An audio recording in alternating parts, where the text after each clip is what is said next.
नमस्कार, अपन समाचारमा स्वागत छ। सुरु गरौँ चितवन दुर्घटनाबाट।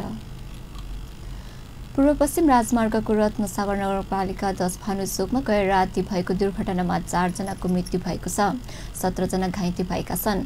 पूर्वबाट नारायणघाटतर्फ आउँदै गरेको ना 5 ख 5941 नम्बरको ट्रक र काठमाडौँबाट काकरभिट्टातर्फ जाँदै गरेको मकालो यातायातको ना 6 ख 1741 नम्बरको बस एक आपसमा ठोकिँदा उक्त घटना भएको हो।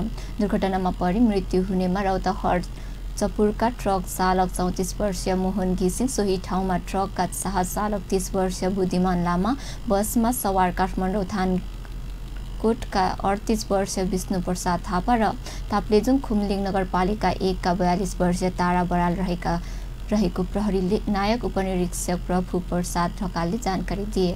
मृतक 4 जनाको उपचारका क्रममा मृत्यु भएको हो। घाइतेमध्ये 13 जना पुरानो मेडिकल कलेजमा तथा 4 जनाको चितवन मेडिकल कलेजमा उपचार भइरहेको छ। इटा बोकेर फर्किँदै गरेको ट्रक बससित ठोकिएको थियो। प्रहरीले घटनाबारे थप अनुसन्धान भइरहेको जनाएको छ। धुलो धुवा र हिलोबाट परेशान जनकपुर धामवार नम्बर 1 थापाचोकका स्थानीयहरू पुनः सडक जाम गर्दै प्रदर्शन गरेका छन्। पटक पटक पेरारी चोकदेखि जनकपुर चुरोट कारखाना जाने बाटो अवरुद्ध गरी प्रदर्शन गर्दै आएका उनीहरू पुनः सडक जाम गरेपछि तनाव उत्पन्न भएको थियो।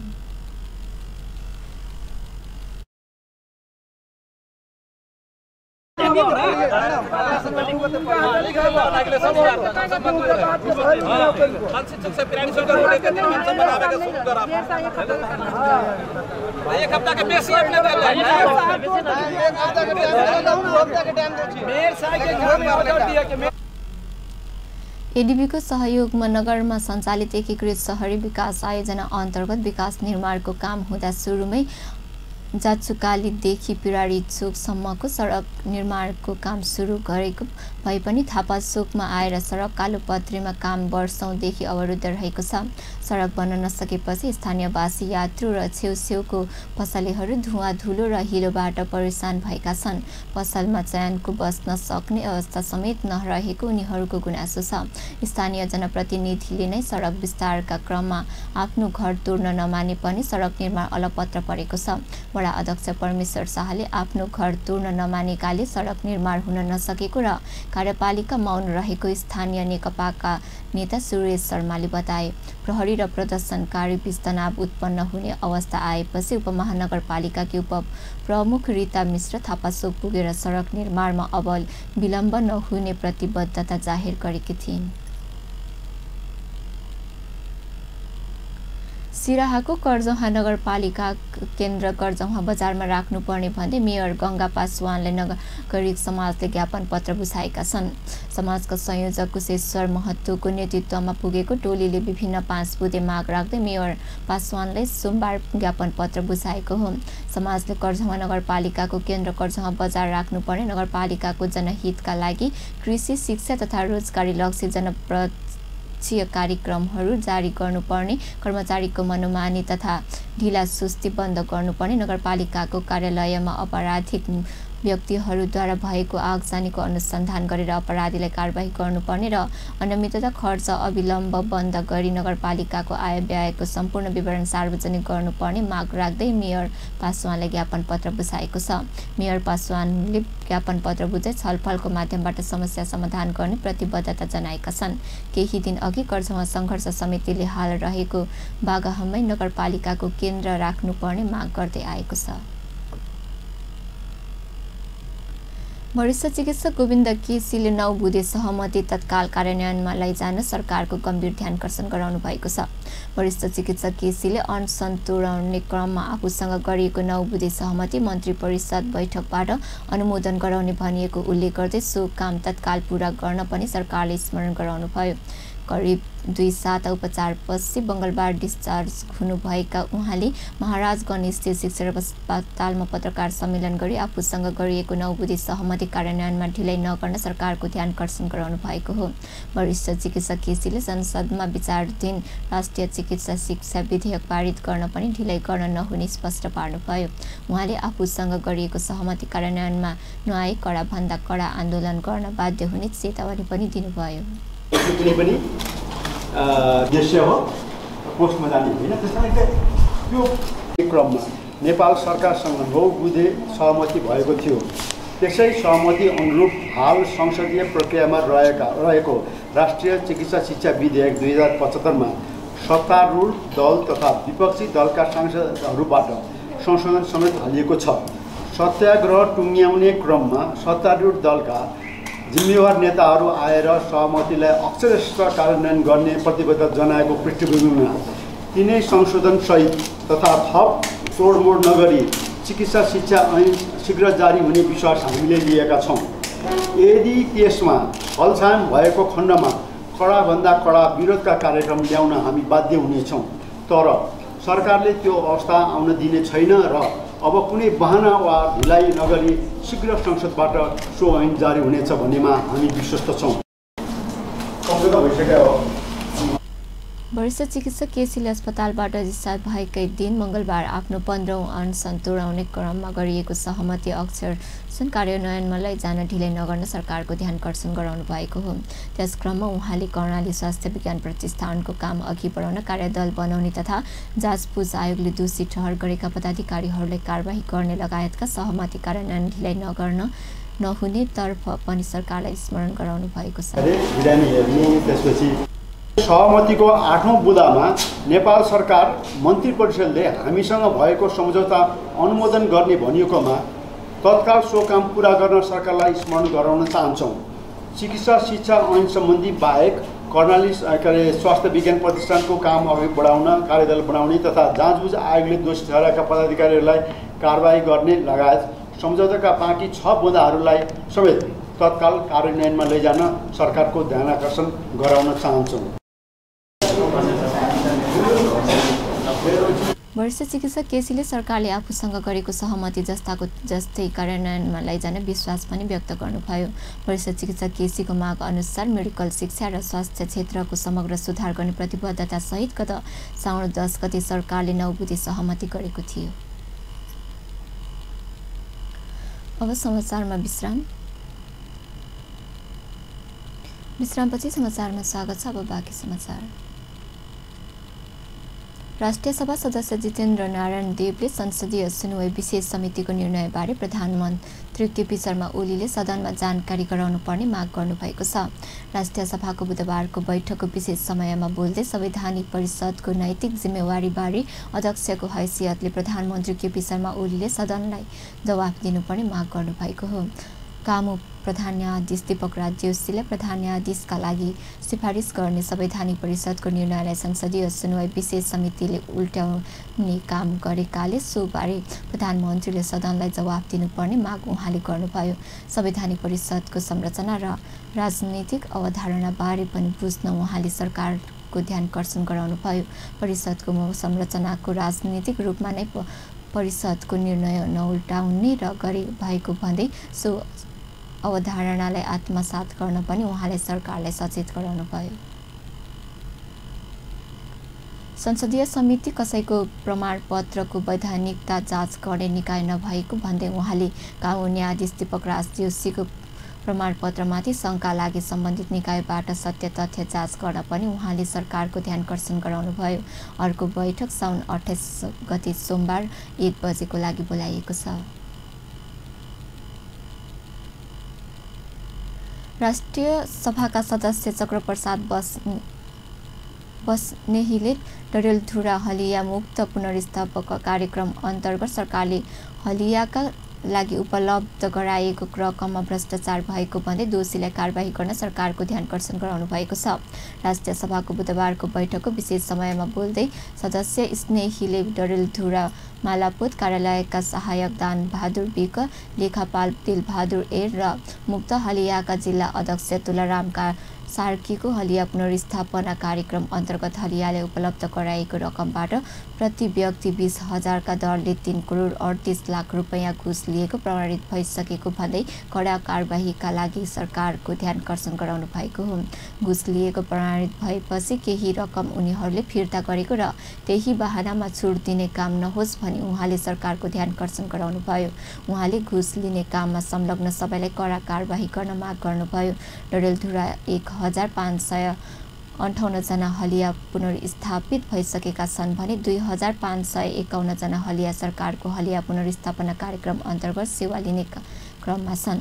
हलिया पुनर्स्थापित कार्यक्रम अन्तर्गत सरकारले घर निर्माणका लागि 3,25,000, मर्मतका लागि 1,25,000 र जमिन खरिदका लागि 2 लाख रुपैयाँ जिल्ला बालुपत कार्यालय मार्फत उपलब्ध गराउँदै आएको छ।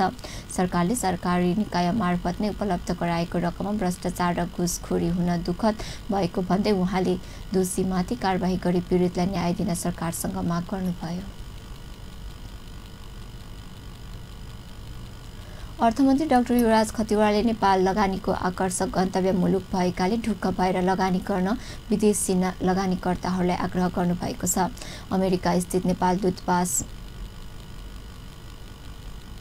दूतावासमा दूतावास र अन्तर्राष्ट्रिय वित्त संस्थाको संयुक्त आयोजनामा मङ्गलबार भएको लगानीकर्ताको सम्मेलनलाई सम्बोधन गर्दै मन्त्री खतिवड़ाले नेपालमा लगानीका लागि उपयुक्त वातावरण बनेको बारे अन्तर्राष्ट्रिय जगतलाई आश्वस्त तुल्याउनु भएको हो।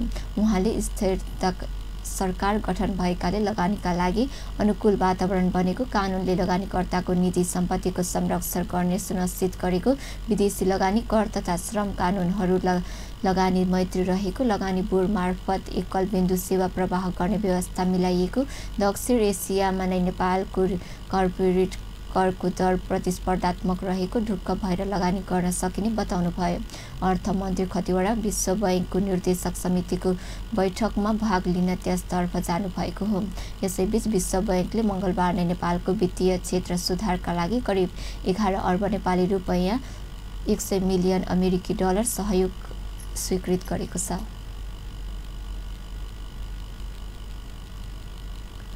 अर्थमन्त्री युवराज खतिवड़ाले विश्व बैंकमा नेपाल आर्थिक वृद्धि, सामाजिक न्याय सहितको विकास र समृद्धिको लक्ष्यमा सहयोग गर्न आग्रह गर्नुभएको छ। विश्व बैंकका कार्यकारी निर्देशकहरूको संयुक्त बैठकलाई न्युयोर्कमा सम्बोधन गर्दै मन्त्री खतिवड़ाले आगामी 5 वर्षको लगानीको ढाँचा प्रस्ताव पारित गर्न अनुरोध गर्नुभयो। नेपाल निरन्तर सुधारलाई अगाडि बढाएको र दिगो विकास लक्ष्य प्राप्त गर्न प्रतिबद्ध रहेको बताउनुभयो।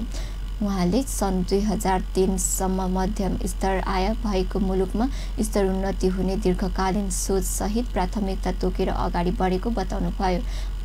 आजदेखि 3 दिनसम्म चल्ने बैठकमा नेपालको तर्फबाट मन्त्री खतिवड़ासँगै अमेरिकाको लागि नेपाली राजदूत अर्जुन कुमार कार्की र अर्थ मन्त्रालय वैदेशिक सहायता समन्वय महाशाखाका प्रमुख सहसचिव श्रीकृष्ण नेपाल सहभागी हुनुहुन्छ। बैठकमा विश्व बैंकका पदाधिकारीहरूले स्थानीय निकायको क्षमता, नेपालको विकासको मार्गचित्र, प्राथमिकता, सुधारको निरन्तरता र राजस्वको दिगोपन, समग्र व्यावसायिक वातावरण सम्बन्धमा जिज्ञासा राखेका थिए। त्यस्तै आज विश्व बैंकको मुख्यालय वाशिङटन डिसीमा माननीय अर्थमन्त्री डाक्टर युवराज खतिवड़ा र विश्व बैंकका दक्षिण एसिया क्षेत्रको उपाध्यक्ष श्री हार्टविग सेफरबीच भेटवार्ता पनि भएको छ। भेटमा क्षेत्रीय उपाध्यक्ष सेफरले नेपाल सङ्घीयता कार्यान्वयनको दिगोपनको अवस्थाबारे जिज्ञासा राख्नु भएको नेपाली दूतावासले जनाएको छ। अब समाचारमा फेरि विश्रामपछि समाचारमा स्वागत छ। अब बाँकी समाचार। कमल थापा नेतृत्वको राष्ट्रिय प्रजातन्त्र पार्टीले पनि मुलुकमा शान्ति सुरक्षा कायम गर्न माग गर्दै सरकार विरुद्ध प्रदर्शन गरेको छ। राष्ट्रिय प्रजातन्त्र पार्टी आबद्ध राष्ट्रिय प्रजातान्त्रिक महिला संगठनको महिला र बालबालिकामाथि श्रृङ्खलाबद्ध हत्या, हिंसा र बलात्कार भइरहेको विरोधमा मङ्गलबार काठमाडौँ माइतीघर मण्डलमा सरकार विरुद्ध र्यालीसहित प्रदर्शन गरेको हो। प्रदर्शनमा उत्रेका महिला नेतृत्वहरूको शान्ति सुरक्षा कायम गर्न नसकेको भन्दै गृहमन्त्री रामबहादुर थापाको राजीनामा समेत माग गरेका छन्। महिला र बालबालिकामाथि श्रृङ्खलाबद्ध रूपमा भइरहेको हत्या, हिंसा र बलात्कारको घटना तत्काल रोक्न माग गर्दै सरकार विरुद्ध प्रदर्शन गर्नु परेको संगठित समितिकी अध्यक्ष रोशन कार्कीले जानकारी दिनुभयो। उहाँले शान्ति सुरक्षा कायम गर्न सरकार पूर्णतया असफल भएको दावी गर्दै गृहमन्त्री थापाको राजीनामा पनि माग गर्नुभयो। जुन श्रृङ्खलाबद्ध हत्या भइरहेको छ, जस्तो कञ्चनपुरको घटनामा यो दिनका दिन बढिरहेको छ। यो जुन 2/3 सरकार भएर पनि यसले आफ्नो कर्तव्य पुरा गर्न सकेको छैन। महिलाहरूप्रति कुनै प्रकारको संवेदनशीलता देखिएन सरकारको।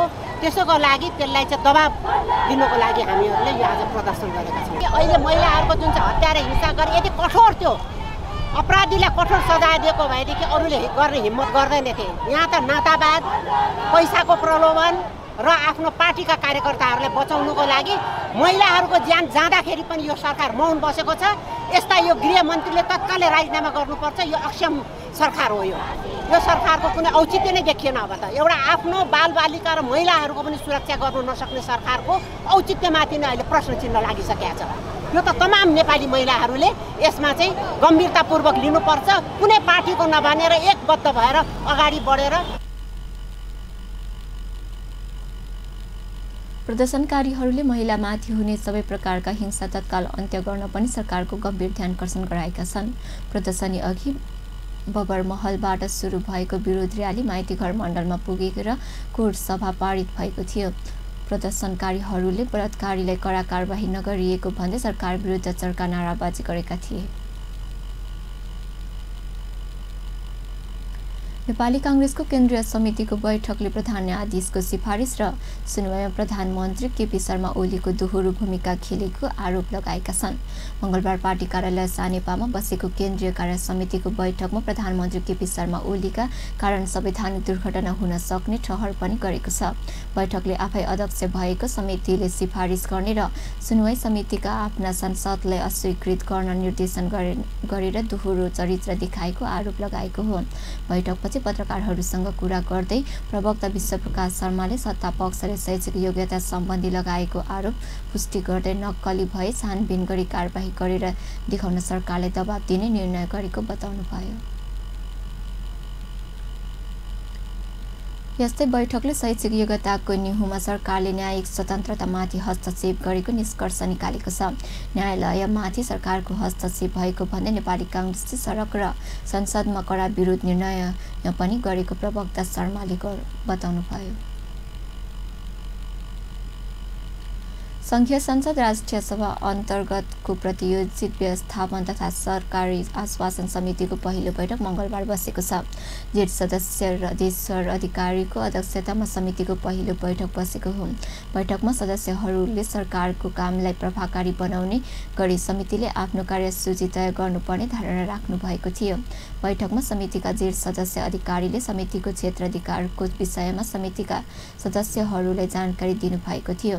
समितिको कार्यक्षेत्रभित्र प्रतियोजित व्यवस्थापन तथा सरकारी आश्वासन सम्बन्धी कार्य र राष्ट्रिय महत्त्वका दस्तावेज अभिलेख व्यवस्थापन सम्बन्धी विषय रहेका छन्।